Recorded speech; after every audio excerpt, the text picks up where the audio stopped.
Golf's no different from hockey. Requires talent, self-discipline. Golf requires goofy pants and a fat ass. You should talk to my neighbor, the accountant, probably a great golfer, huge ass. How do you measure yourself with other golfers? By height. Is a very, very special honor. I'm Paula Creamer, and you're listening. Well, we're waiting. Hi, this is Martin Cove, a.k.a. John Kreese from Cobra Kai, and you're listening to Quiet, Please. Let the word go out from here across the land. Let Daddy Noonan approve. Hi, boys. Nice day for golf, isn't it? Quiet, please. Oh, you got secrets, eh? Hey, this is Shooter McGavin. You're listening to the... Hey, you guys. Hey, we're trying to have a podcast over here. Indeed, we are, and the countdown has started for the Ryder Cup, and I'm sure it might be one of our topics of conversation this week on Quiet Please, the Golf Podcast. I am Alan Depew, and as always, our panel of experts joining me from the Bourbon Company by way of Boston, now Bourbon Baldessari. How are you, sir? Good evening, and we are no bourbon tonight, but still we're using a Patriots Cup because the Patriots are back. Patriots, they're in fuego. We'll take a win. He is our prettiest podcaster, Christian Nazamus. Hello, Christian. What's up, boys? How are you? Continuing to sport the dapper beard, by the way. I like it. Yep. I like the look. It's here to stay. It's not going anywhere. And we are very fortunate. We're talking Ryder Cup this week. We have none other than Jim McCabe on the panel. Jimmy, it is great to have you back. We overcame some technical difficulties tonight. Yeah, we did. Bottom line, we're here. Computers put those landmines out there for all of us. They just let's see if this guy can figure it out. We somehow did.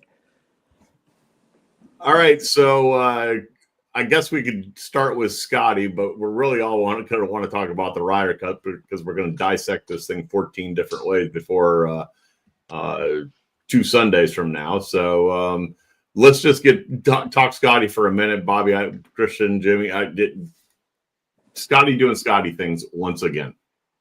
I mean, yeah. Are we even surprised anymore about what Scottie's doing? I'm not. I mean, it's actually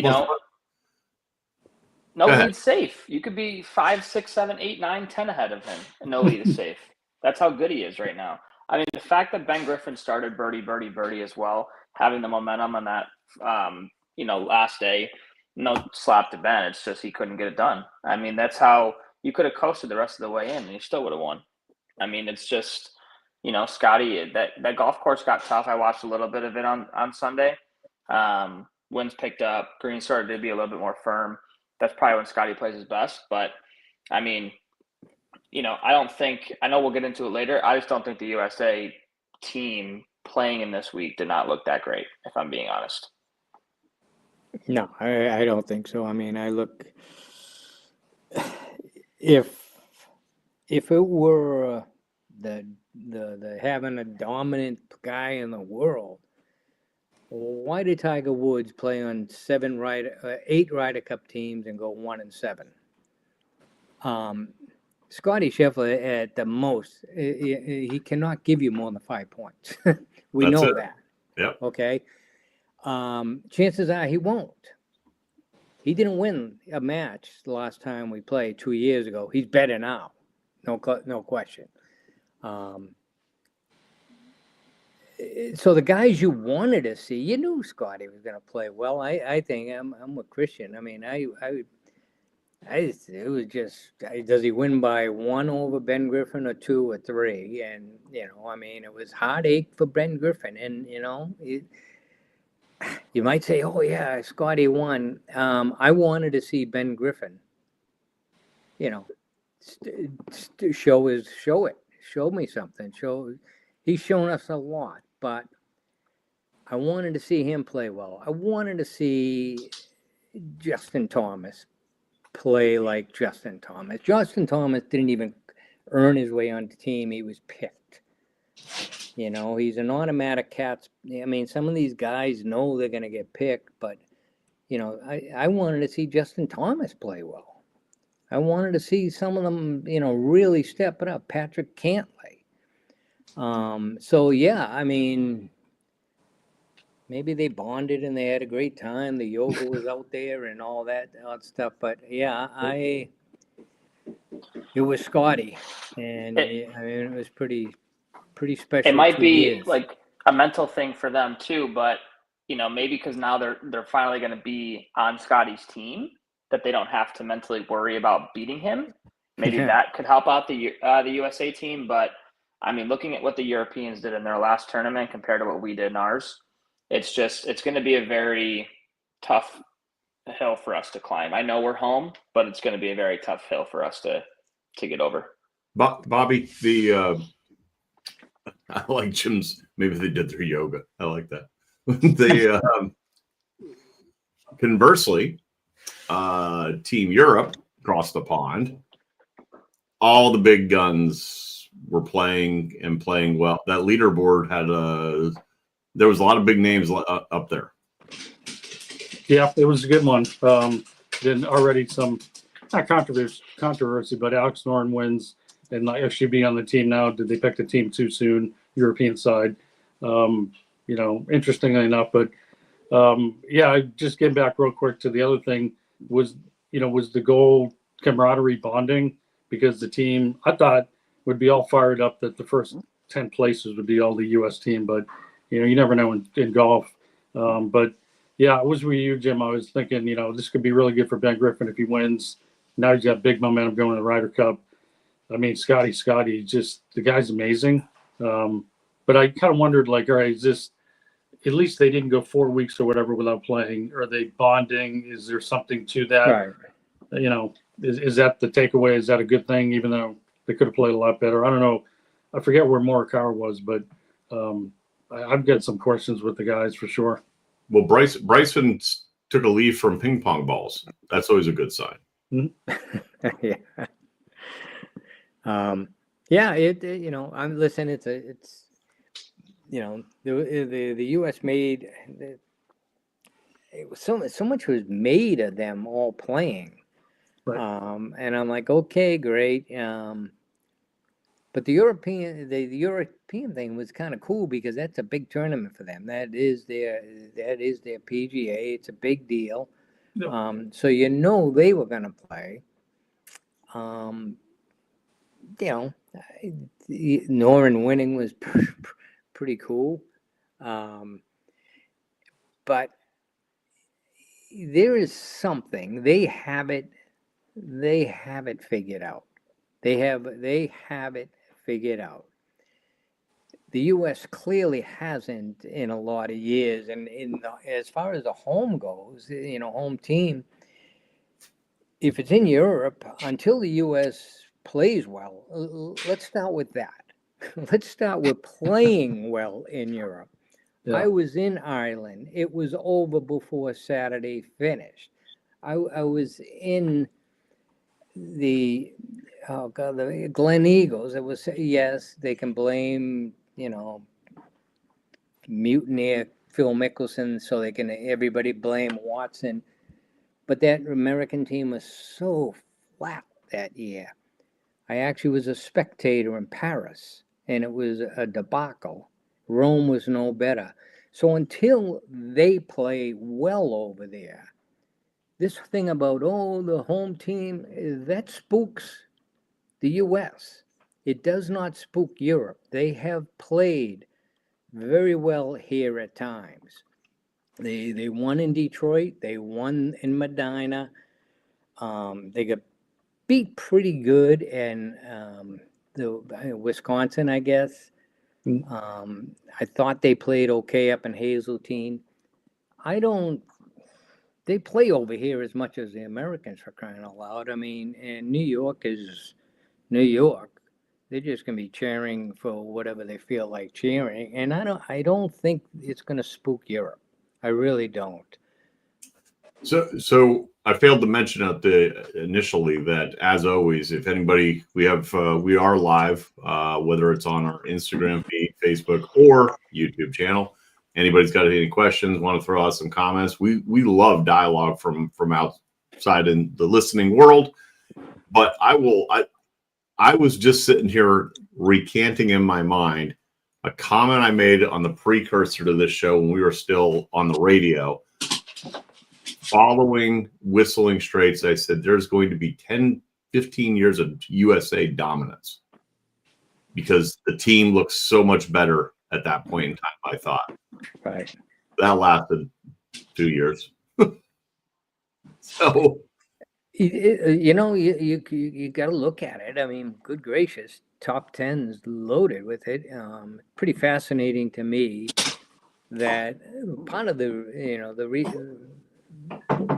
Ryder Cup is so good for a lot of reasons, but it's gotten better and better and better as it's gone along. And there was a time when they were out of the 24 players, there were probably 13 guys, 11 guys. Who is this guy? Who is Philip Price? Who is Victor Dubuisson? But it's gotten better and better. Right now, it is the top 10 players in the world are going to be at Bethpage. And it's the third straight Ryder Cup when all 10 players, the top 10 players in the world have all been in. In other words, there's no Aussies, no South Africans. This is cream. This is cream, the best players. You can nitpick, did Matt Fitzpatrick deserve? Well, yeah, but the American team is loaded, the European team is loaded, and that surprises me because a couple of years ago, I'm with you. I thought the U.S. was kind of over the hump. Okay, 16, they were pretty dominant, and I thought going 18, they brought Dustin Johnson, they brought Brooks Koepka. They brought Tiger was going to rejuvenate and really pump up the crowd, and he was going to play with Patrick Reed. And I think two fans from France could have beaten Tiger Woods and Patrick Reed. They were so disinterested. And so we're back to, okay, why don't you boys get it? They'll be pumped. They'll be pumped this week, next week. And was there a reason Xander didn't play this week? Oh, it's baby. Oh, gotcha. Okay. Because I was looking at some of the scores right here, and obviously outside of really Scottie, Ben, and I would even put JJ, the captain's pick specifically, JT didn't break 70. Colin broke 70 once. Harris English, as a automatic, didn't break 70 once this week. Pat Cantlay broke 70 by a stroke twice.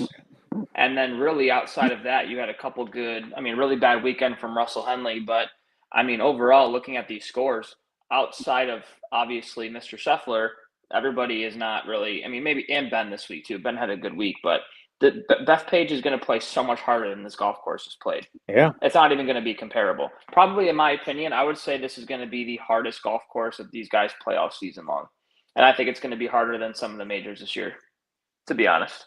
Hey, Jimmy, a little plug for your weekly power fades.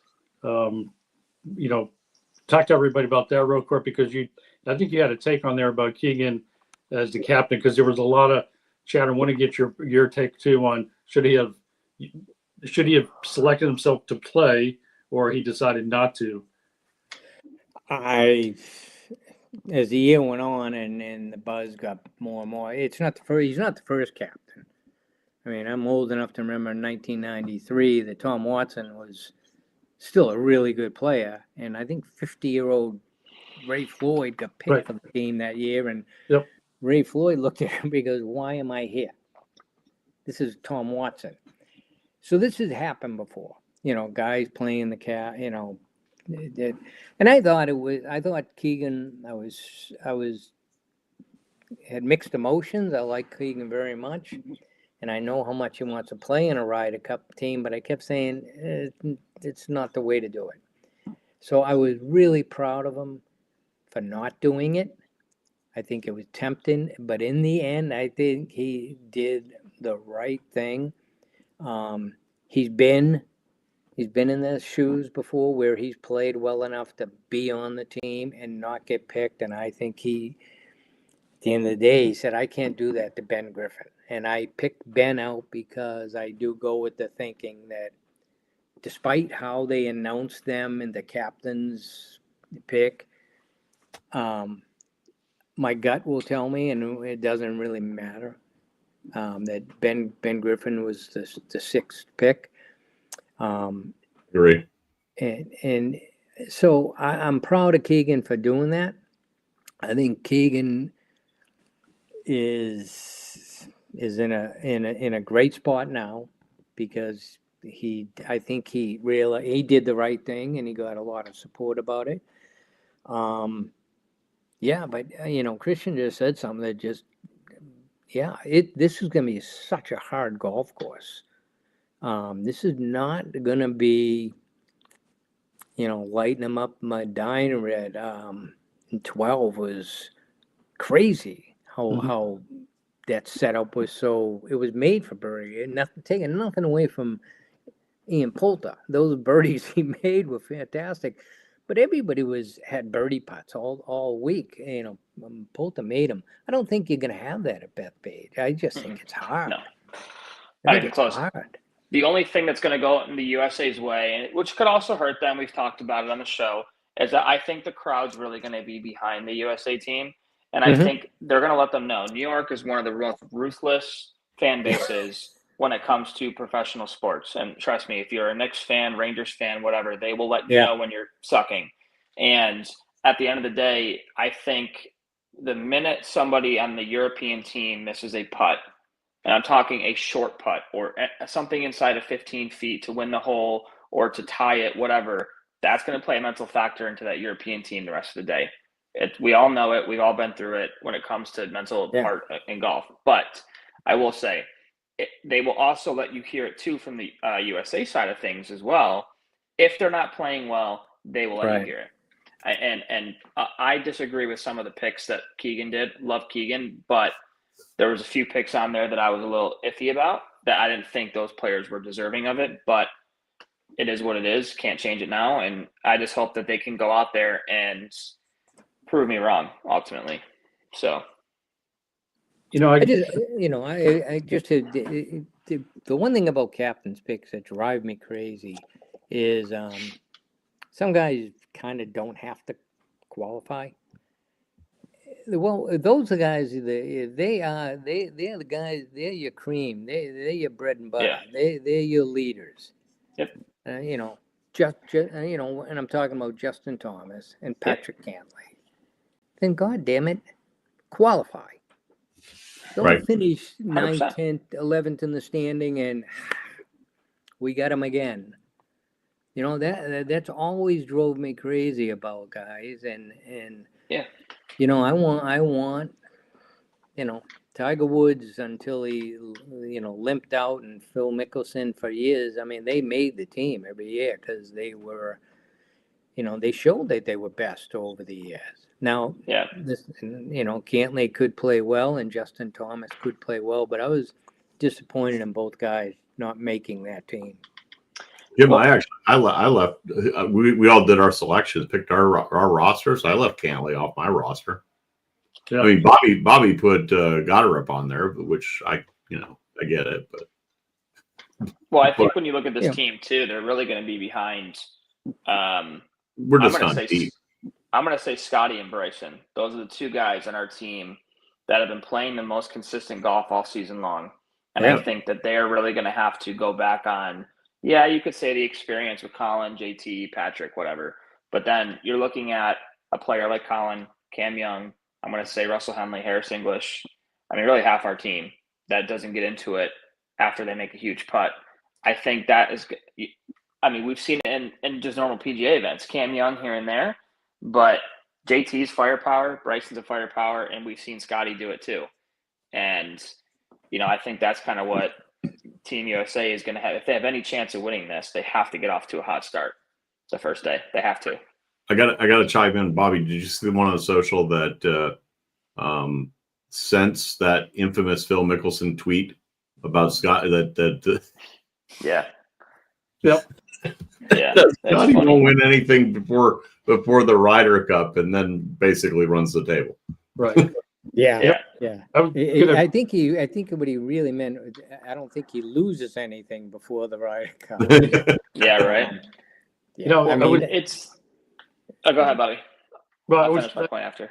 Yeah, it was. I mean, you said something a few minutes ago, Christian, that I have been thinking about lately, and it has nothing to do with me being a Boston sports fan and, you know, disdain for my New York brothers and sisters down there, and, you know, me, Jimmy, and Alan all from New England. Anyways, I wonder, because you brought it up, I started wondering lately, what if the U.S. team is not playing so good? What if somebody really messes up? Like, could they pivot and now it becomes really nasty? Like all of a sudden, definitely. the home, everybody's talking about, oh, the New York behind you. Well, what if it moves and changes a little? That could get really crazy. All you have to do is go, and I didn't grow up in the city, but I grew up in New York. All you have to do is if you watch your team that you're rooting for play bad, they will, one, let you hear it, and two, that is, especially because the way I look at both of these teams is that I feel like our team plays better almost holding a lead coming from behind as opposed to the Europeans. The Europeans, outside of Rory, they can pretty much, I think they all play better coming from behind. So I feel like if the USA team has a good lead going into that final match singles, I had it the other way around, I think. I'm getting confused about the teams, but you guys know what I'm trying to say. Is it premature to throw out what we think the final score is going to be? I'm going to say USA wins. I'm sticking to it. I don't care. I don't care what. You know what? I respect you've been faithful. That's why I put the American flag background up there, Christian. We'll keep it up there. Because I think this is pissing them off. Look at that. Look at that. I don't even go, boys. I'm just saying, I think at the end of the day, with all this cockiness that's coming in with, you know, the European team and them thinking that this is going to maybe in their back of the head, I don't know if this is true or not, being a cakewalk or whatever. I think truly that this USA team should be pissed off coming here because they're underdogs as it is. And the only reason they're favorite on a sports book is simply because of that Bethpage Black. If this was over in Europe, not even close. Don't even bother hopping on the plane. Yeah. So. I think the U.S. wins. I think it's going to be. I think we really haven't had the last two in Europe have been debacles. Debacles for the U.S. team. Hazeltine was actually 16. At the year 16, I thought it was decently competitive. That was the contentious McIlroy, Patrick Reed stuff. Whistling Straits wasn't very competitive. I think we are going to have a Medina-like, close, crazy, good finish. I won't predict it, but I told someone the other day, this would be the ultimate. I mean, the 14-14 would just absolutely drive people crazy because you tie, you lose, right? Yeah. They keep the cup and this and that. And I can just see people in New York saying, wait a minute. Don't tell me. They have the right to be cocky coming in because since I've been alive, I was born in '96. We've had 4 cups that we've won, and the Europeans have had 10. Yeah. So yes, they have the right to be cocky coming in. They've dominated this. They should. Yeah, event. They should be confident. They got all the same. They got the same 12 back. Yeah. You could quibble with, 1 or 2, but 10 of them are a lot. I mean, I think anyone who didn't think John Rahm and Tyrrell Hatton were going to be on the team because they went to live, it doesn't work quite that way. Bryson is on this team because he qualified. Bryson wasn't going to be a captain's pick because the boys, they don't want to. Absolutely. They don't want to go that way. I think the U.S. pulls it out, whether it's 14.5 to 13.5 or 15 to 13. I think they pull it out. I think it is going to be one of those. It's going to be like Medina when It was. I got the stats too. Alan, you're proud of me tonight. Andy Hydorn, not able traveling this week, unable to be on the panel, chiming in remotely, 15.5 to 12.5 USA. I thought he was saying Europe's going to win the whole time. So did I. Not anymore. I changed his mind. What'd you do? Did you lobby him? And you great minds think alike. That's all I gotta say. So I'll say it. I'll put it out there. I think it's going to be a shellacking. I think that I think it's 16-12. You think we're going to get 12 points? That's it? Well, I'm going to say 16.5 to 11.5. That's what I think is going to happen. USA wins. Because the last 3 times that we've hosted a Ryder Cup in the States, the USA team has won. Correct. The only thing I would say which actually begs Bobby's 4 times. Sorry. Which begs Bobby's question before we went live. There was a question out on in an email today. I think it was on First Call. Go ahead, Bob. I don't want to steal your thunder. Go ahead. What was it? Yeah, there was something maybe a couple days ago about how many points is a Ryder Cup captain worth? Meaning all the time and effort they put in, captains picks themselves, the pairings, this and that, setting up the golf course. And I have a little bit of a trivia thing on golf course setup, but I can tie this all together, segue in, Alan. But so, is it half a point? Is it negligible? Is it 1.5, 2? Is it 3, 4 points? What's it worth? So that was a pretty interesting survey. The leading, whoever responded was 37% at this point. This was a day ago. 37% of people thought it was about a point to a point and a half the captain was worth. So as part of that, the captain, the team, the home team sets up the golf course. And so you hear this phrase a lot by golfers left and right. And so we will hear it, I'm sure, where are they going to put the tee boxes? Where are they going to put the tee boxes? Where's the tee box? Top the tee box. Well, people in America refer to that as the area that you start the hole. Rules of golf, that's the teeing area, teeing ground. Does anybody really know what a tee box is? I'm trying to figure out the best wording. Because a tee box is actually a thing. So maybe it's not the best trivia. I'll roll right into this anyways. So a lot of people think, and I love to educate people. So you want to win a beer bet? Tell somebody a tee box is actually a structure. It's actually a wooden structure that used to be on the teeing ground area that was filled with dirt, and that was one way to create your tee or to fill in the divot on the hole you're starting. There was a tee box at the PGA Americas Museum of Golf as you entered the building to the left. And when I went down there as a GM, I walked in and I went, so that's what a tee box really is. But in America, we call the whole place where we're starting the hole from the tee box. It's incorrect. Got it. There you go. Didn't know that. Good to know. They actually have one from off of St. Andrews at Harker's Hollow in Jersey. So just shout out to Harker's Hollow. Some good boys there. Go in a beer or two or a bourbon, Christian. I could use a pour right now. Make it a double. Make it a double. Maybe a triple. It's one thing that I kind of honestly has become passe is this thing about, let's set it up for length. Length is, favors the U.S., so let's make it long. Watch enough European golfers play, I'm not sure that's true, that there's a huge advantage. I mean, I think length is huge. That's why there was a lot of people who really wanted the kid from Italy to make the team. He's won a couple of times, and he's longer than, whoever got picked ahead of him, whether it was Matty Fitz or what. But I'm not sure what the course setup is here. I think the strategy with Europe the last few years was to really have some funky tee shots where guys couldn't.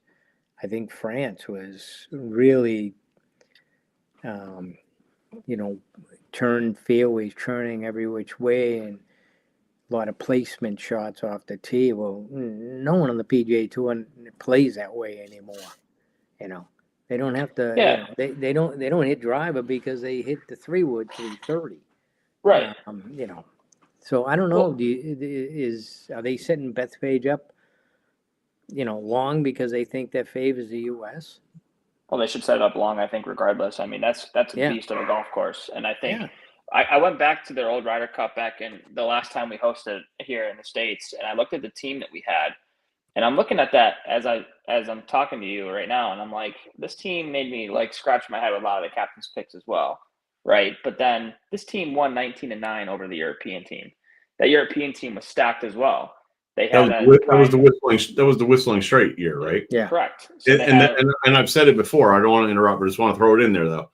The big controversy that time was that some kid named Scottie Scheffler was picked because he was like ranked number 50.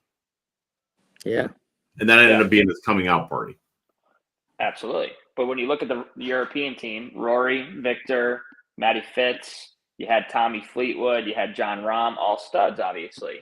Then you look at our team. We had Colin, DJ, you had Bryson, Brooks, JT, Pat Cantlay, and then a bunch of other, like Jordan Spieth Daniel Berger was on that team. So if that team could beat that team 19-9, who's to say that we can't do the same thing with the team that we have in place in a few weeks? You just mentioned DJ, for example. I'm sorry, but you just mentioned DJ. Who? DJ in 2019 was still DJ. Doesn't even ring a bell. Don't even know who that is. Okay, well, Colin Morikawa can't put the club on or the ball on the club face. Yeah, Colin was one of the picks that I think, no offense, no slap to Colin, he had a terrible year. Should not be on the team.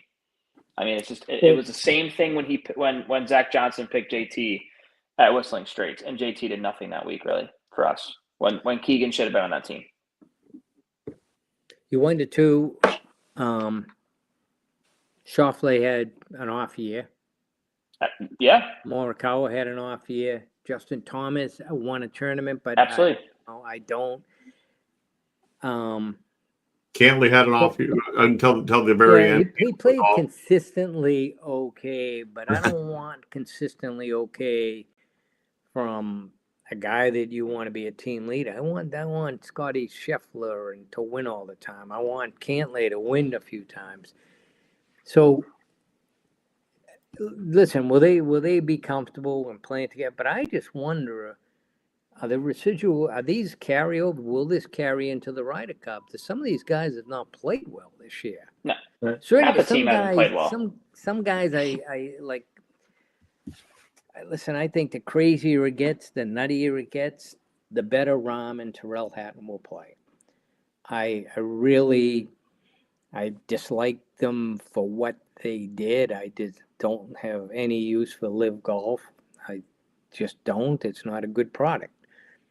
They went, they didn't, knock you dead in the majors, but somehow I think they step it up, and I think they can play in this atmosphere. I just wonder who from the. I'm pretty sure. I'm positive Scottie Scheffler is going to play great. After that,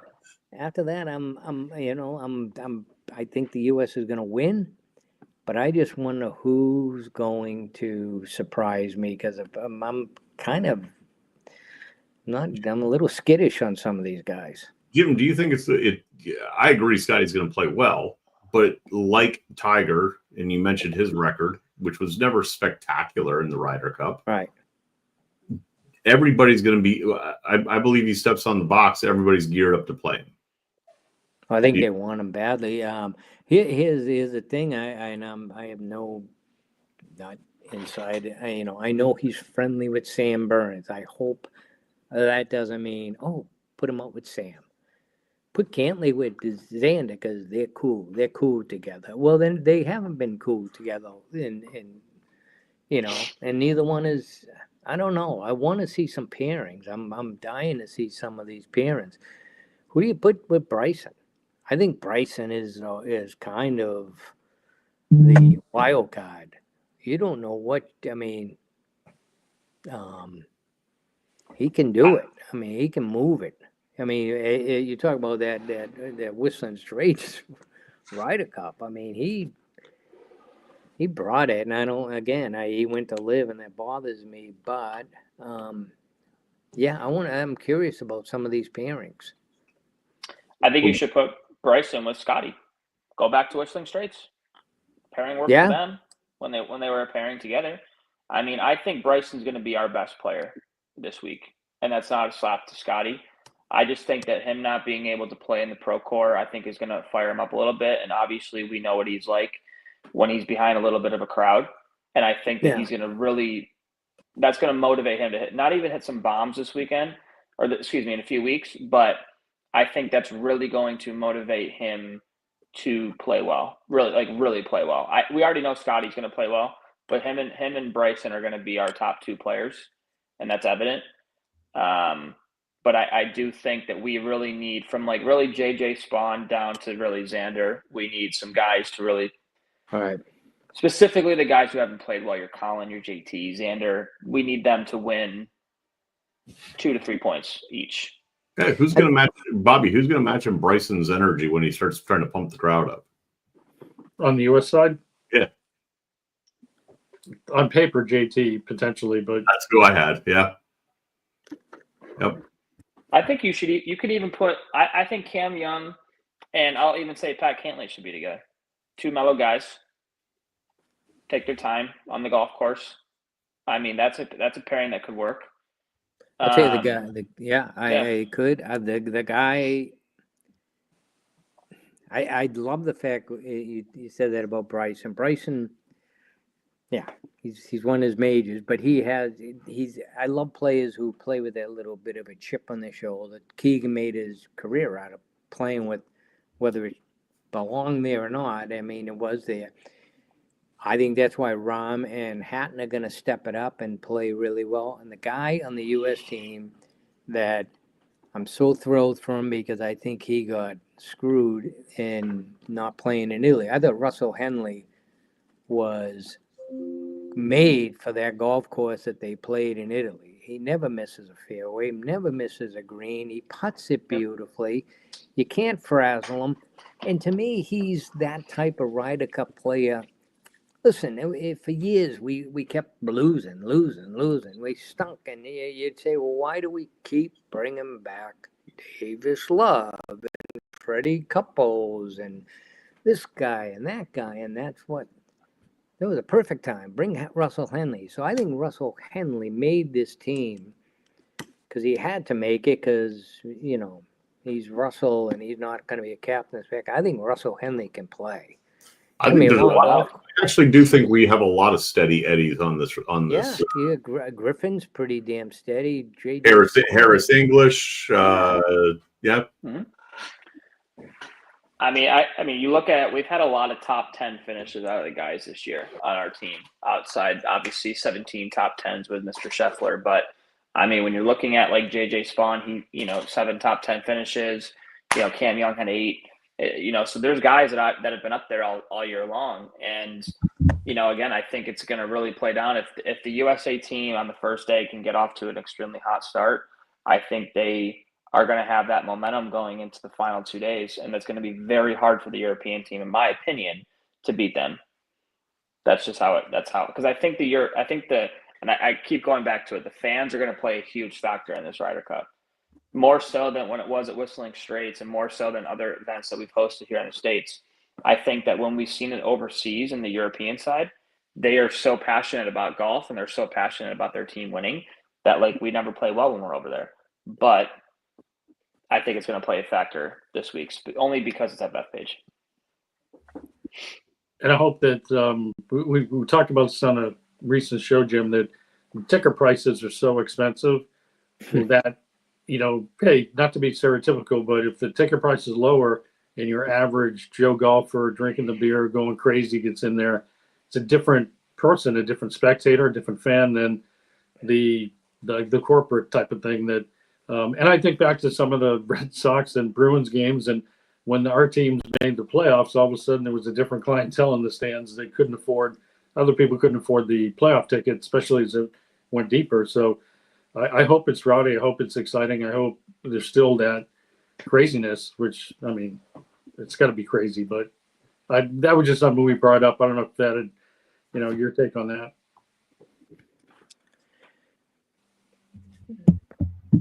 You talk about the quality, the fans with the with the ticket price and, Yeah. It's a different, you're going to get a different, level of fan. I mean, I've been to some Ryder Cups that were, the one in Detroit. I think those people were just thrilled to be there and had the Ryder Cup in town. They thought it was a cool event, and the U.S. started playing like crap, and they're like, all right, let's root for Europe. They seem pretty cool. I don't think you're going to get that in New York. Part of me wonders how big a deal the crowd's going to be. We'll see. I think the only thing that can spoil it is if the players kind of lose their cool and start blaming the fans and start reacting to stuff that the fans do. I just don't want to see any of that stuff. I mean, let's not have another the hat thing with Cantlay and the fans. I guess the fans were pretty rough on them over there, but I don't know. I just, something just tells me that we're going to have a really good one. It's going to come down to the last 6 or 7 singles. I think it's going to be close at the end. My personal thing right now is I could see Europe like 15-13. I think it's going to be real close. Could go either way. I don't know. Well, I think if for example, if the USA team is behind coming into Sunday, I'm very curious how Keegan sets that pairing up. Does he want to put Scottie out to get an automatic point, or does he want to try to take points away from the European team, meaning put Scottie up against somebody like Rory or put them up against the hottest player on the Europeans going into that day? Those are all things that another reason why I was upset that he didn't pick himself, but I'm also understanding of it now because his mind is going to be everywhere during that week as far as what is going to be best for that team on that day. Rory's going out 1 on Sunday morning. You already know it. It's already it's he's in going back. I mean, he's going to be out there first, so he can be back there cheering on everybody. 100%. But then you could put somebody. I'm not gonna. I think Terrell Hatton's going to have a great week. He always shows up. He seemed pretty loose when he was. They were having a gas. You could almost say 100%. Yeah. Yes. But I do think that Terrell Hatton's going to have a phenomenal week. I wouldn't even be shocked if he led the team in points for them. But I think the pairings are going to be a huge thing as well. It's just we're going to have to wait and see what happens. But I'm excited for it. Yep. So. All right, Bobby. 18th green. Going up 18. Well, first of all, make sure, Jimmy, you let everybody know where to get a hold of you for power fades, because Jim McCabe with us, exceptional golf media member for decades, Boston Globe years ago, Golf Week, you name it. But you need to, if you haven't already, you need to subscribe to his power fades. This guy is the preeminent storyteller, I believe, in golf for journalism. Beautifully told stories. It'll move you when it'll move you, and it'll make you laugh at times, and you're going to learn. But there's nobody better as a storyteller than you right now, Jim. So can't thank for you joining us. And I guess my final quickie thought is this is perfect, right? Because this is how our minds think. All right, like it's occurring to me, would Keegan come back if it doesn't go the American way this way, and if Tiger's not really, does he want to be at Adair Manor in a couple of years? But what if Keegan wins? Does he come back like all of a sudden? Now I'm starting to think, next Ryder Cup, we haven't even played this one, but that's sort of how the sports minds go anyway. So it's going to be fun. Christian. Well, my final thought is, my birthday is September 28th this year.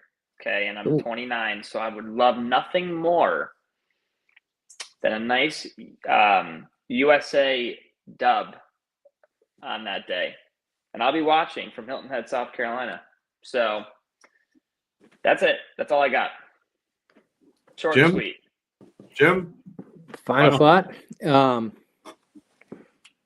It's amazing. We love the Ryder Cup so much, and they have a formula that is so good, and it is such a great competition. I've been to a bunch of them, and even the ones, they were the ones that you walked away thinking. The one thing I will say about Keegan is, in a perfect world, and here's what I'm going to root for Keegan. He wins next week. This isn't a pro USA, this is a pro Keegan thing. He should have been on this team. He should have been on the 23 team. My wish is that he wins this thing as captain, continues to play. He's been playing the best of his career the last 3 years. And that he just loads up the points and makes the team and plays in Ireland, where he has strong, deep roots. That would be working awesome for sure. That's an interesting storyline. Yeah. So my final thought is actually a don't be that guy as well as final thought. This week, Paul Mitzel, hopefully I pronounced that correctly, Paul, played Ryan O'Rear in the U.S. Mid-Am held out at Trinity 11 Scottsdale. Epic match. Birdies. Birdie barrage. Went to sudden death.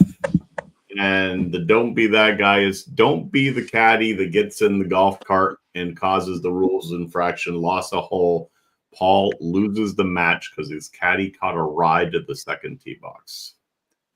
On that, I am actually going to catch a ride up to Bethpage next week, and I look forward to seeing the black course. So until next week, boys. Cheers. Cheers. Thank you.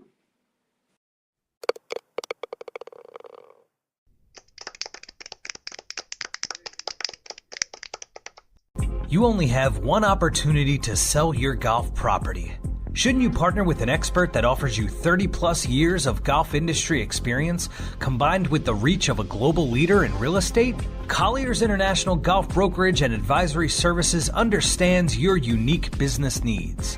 Whether it is brokerage, management, and consulting, be reassured that the market leader in the business of golf is providing you the real answers and practical solutions you deserve. Contact Golf Talk Live co-host and Colliers Golf Advisory Services member Alan Depew today at 717-554-8519. That's 717-554-8519.